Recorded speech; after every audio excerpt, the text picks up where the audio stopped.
May kwento ako sa inyo, huwag nyo muna scroll. Sa John chapter 8 verse 3 to 11, may babae doon, nangangalun niya, huling-huli, may ebidensya. Dinala siya ng mga Pharisee, pati mga teachers of the law sa harapan ni Jesus. Sabi, Jesus, ang babaeng ito, nahuli namin, nangangalun niya.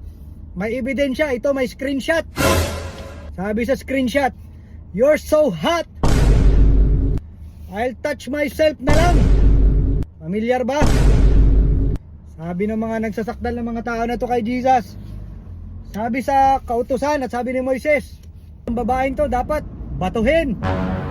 Kitang kita huling-huli. Wala pong sagot si Jesus, yumuko lang siya at nagsulat sa lupa. Sige, hataw yung pambabash ng mga teachers of the law pati ng mga pariseo sa babae pati kay Jesus.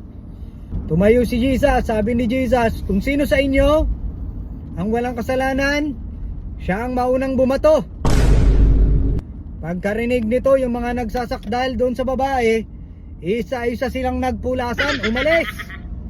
Nanong ni Jesus yung babae, o nasaan na yung mga nagsasakdal sa'yo? Sabi ng babae, wala na po guro, nagsialisa na po sila. Sabi ni Jesus, ay ako rin, hindi kita hahatulan.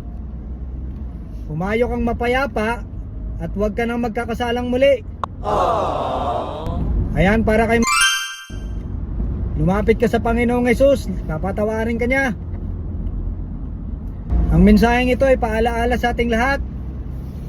Yung walang kasalanan sa atin, siya na yung maunang magbash, siya na yung maunang bumato. Diba yung iba dyan, grabe kung makaano, wawa naman yung tao. Huwag natin itolerate yung mali, pagsabihan natin yan. Pero huwag naman yung parang makahusga tayo sa tao, parang wala tayong kasalanan. Yung iba nga sa atin, baka mas malala pa yung ginawa, pero hindi pa nahuhuli. Magbantay ka kasi mahuhuli ka rin. Ayan, ang video na ito ay paalaala po para sa ating lahat. Piliin natin maging mabait, piliin natin ang maging mapagmahal. Share po natin ang video na to para makarating sa lahat ng mga dapat makapanood at makapakinig nito. Yun lamang, maraming salamat. Peace out.